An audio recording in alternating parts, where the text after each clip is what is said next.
Hey, Lenore, my name is Justin. How are you? Hi, Justin Sugar. I am doing well, thank you, sir. I'm so humbled to have you on the Geekcentric podcast. Thank you for making the time. It's so great to actually have the chance to sit down and talk to, I guess, a childhood hero of mine, Rogue. From the X-Men. I loved the show. I was fortunate enough earlier this week to talk with George. So Great. now here I am talking with you, and it's an absolute delight. Now we're talking also in part because you're going to be in Toronto Yeah, for Toronto Comic Con. yeah. Now I know I think you're a convention goer. Is that correct? You've done the I'm a conventions before? guest at some conventions now that the Hmm. show has been picked up and is a big deal. Yes, Hmm. I've been to some conventions to meet the fans, and I really look forward. This will be the first one in Canada that we're doing. Really? Wow, Yeah. that's great. That's awesome. And it seems like there's going to be some fun stuff in store. I know you guys Better are going to be believe doing. it. I mean, they're going to show, Disney is going to show a screening of our show for the fans. So Yeah. a sneak peek before the actual release on March the 20th.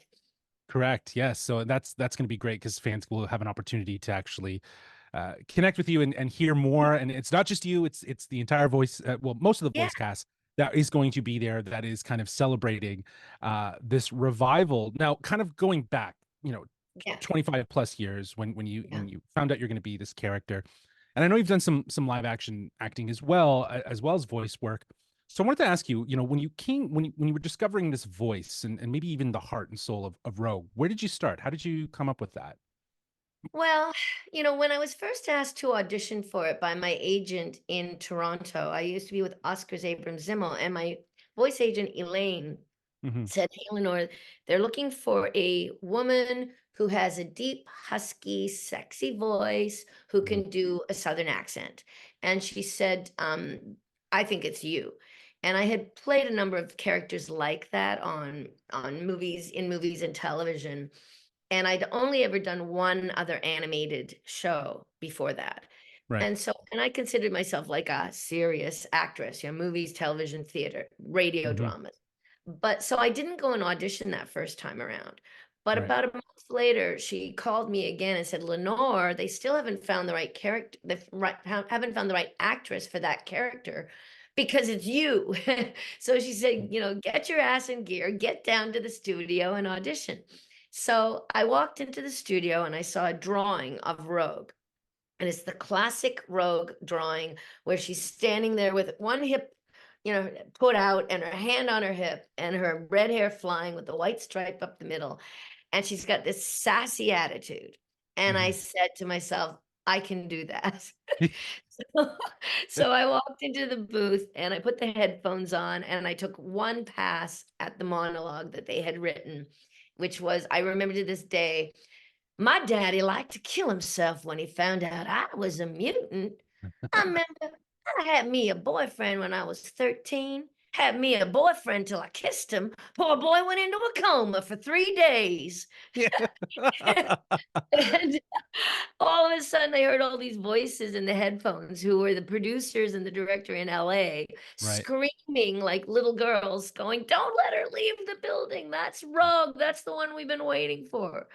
And that's Yeah. how I got the Well, part. that's amazing. And it sounds like you kind of like did almost like a hold my beer while I go and do this, do this. And they were just like, okay, this is it. They were trying to find the right voice. And I'm so glad that you were able to Thank you. contribute and be a part because yeah, I think it's a definitive character of the X-Men as one of the most relatable. And actually on that, do you find that you could relate to Rogue in some ways? Like obviously outside of the mutancy, but like maybe more about her passion, her heart, who she is as a character?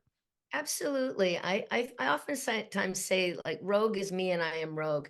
Rogue is a very active character. She's very passionate. She wears her heart on her sleeve. And yet she's also a bit of a loner because she got kicked out of her home at an early age. I didn't have that experience, but she never felt quite comfortable in her own skin. Hmm. And neither did I. Coming over from Australia to Canada when I was 8 years old, we moved to Regina, Saskatchewan. kids at school asked me, what language do we speak in Australia? Because they couldn't understand a word I was saying. I had this Right. little Australian accent. And then we moved to Nova Scotia, and I was kind of constantly having to try and fit in and become one of the gang when the gang was already formed, you know? So I never quite felt like I fit in. And I Mm-hmm. think most people can relate to Rogue and to the other mutants because everybody just wants to belong. Everybody Mm-hmm. just wants to belong and to be accepted for who they are. And Rogue goes through a lot of her life not really accepting who she is. And so in my case, that turned out to become an alcoholic disorder, and I Mm-hmm. would use alcohol to deal with my pain, to make myself feel numb. And Mm-hmm. I got sober actually on the last season of our show in 1996. I got sober, which was 28 years ago. I'll be celebrating in April my 28th year of sobriety. And Wow. so I think many people can relate to our characters and to Rogue specifically because she feels different and she wants to be what normal, and many people can relate to that as well because, for instance, when she goes to Muir Island to Mm-hmm. try and get the scientists to take away her genetic mutation so that Mm-hmm. she can touch people skin to skin and perhaps have a normal life and be intimate, fall in Mm-hmm. love, have a family. But by the end of that episode, she realizes, hey, wait a minute. It's those mutant powers, those different unique powers that make me who I am. And I can use them for good to try and make the world a better place. Mm-hmm. And she comes away saying, there ain't no cure for who you are. And I Right. think that is a very important message for today's youth Yep. and for others who are feeling persecuted at the moment. Yeah, I couldn't agree more. I think the heart of the character very much is trying to fit in, like you were describing. Yeah, that's a beautiful, beautiful story and beautiful sentiment of how you relate to her character and brought her to life. So now we're Yeah, here, thank you. 2024. You're Yeah. revisiting this character. What's changed? Is there anything that's changed, or is it just like getting on a bike and doing it all over again? Well, when I first went into the studio after I was told that they wanted me to reprise my role, I was a little nervous, thinking, do I still have it? Is she still there? But within a second or two of opening up my mouth and just laying down the lines, she was there, and it was like pulling on a pair of fine, well-worn gloves. Hmm. Um, she was right there, and She never left you. she never really left me, no. That's And it's interesting, beautiful. I went into politics while I was in Nova Scotia. So Yeah, I've heard. Yeah. right. So for 12 years, I was an elected official. I was a member of the Legislative Assembly, or MPP, as they say in Hmm. Toronto, for 10 years, and then 2 years federally with Prime Minister Trudeau in his caucus as a member of parliament.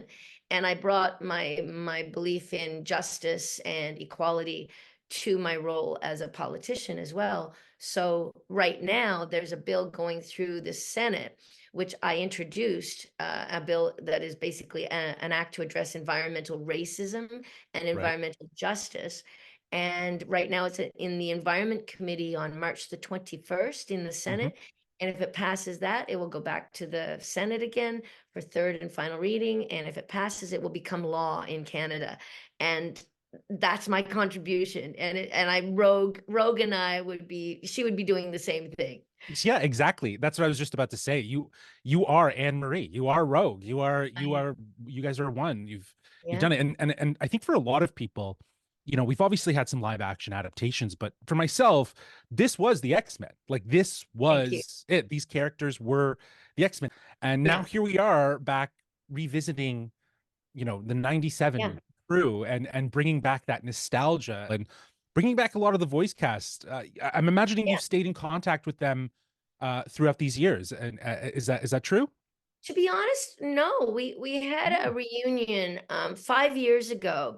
Before the pandemic, we were invited to come to Texas to Hmm. a Comicon there and to reunite. And it was the first time we'd seen each other in like 25 years. And then the pandemic happened. And then at the end of it, towards the end of it, we discovered that they wanted us to come back.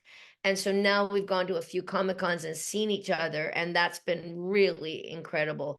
We're really sad that some people are no longer with us, like Norm Spencer, Norm, who yeah. was the original Cyclops, who is a dear friend of all of us.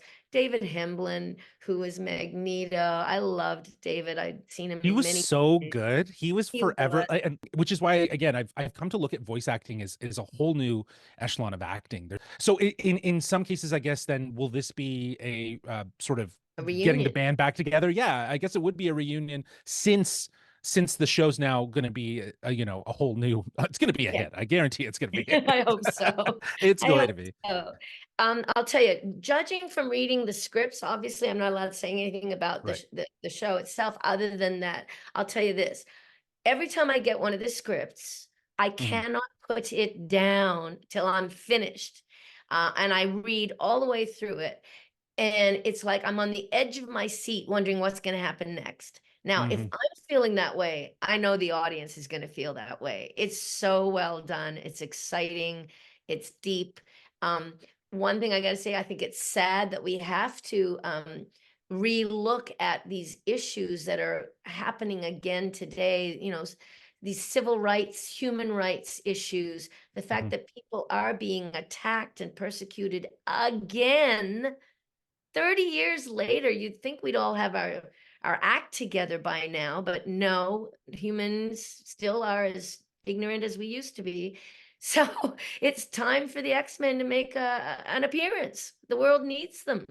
And I think that is such a great way to kind of wrap up this interview, is to the importance that the X-Men symbolize is a bit more of an allegory for social justice and social issues. And Absolutely. I think that's exactly the reason why we need these stories now, and we need to be reminded of it in a way that allows people to connect to them, because I think Exactly. there's a relatability to every single character that we've been fortunate enough to meet through the animated series, and what drives them, what motivates them, and why they are the way they are. Even if they are vengeful, even if they are out for revenge, Right. there's a sense of There's a justification reason there. why they are.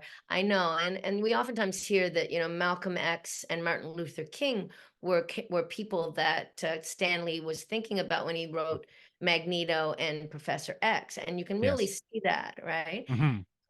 And I just want to say, am I going to get to see you this weekend? Are you going to come to the screening I on? am. I'm gonna be there. I'm trying to Good. get there Friday. I will definitely be there Saturday. Yeah, come But I am trying Saturday. to get there for Friday. You're going to be actually doing two events by the sounds of it. You're doing one Yes, Friday.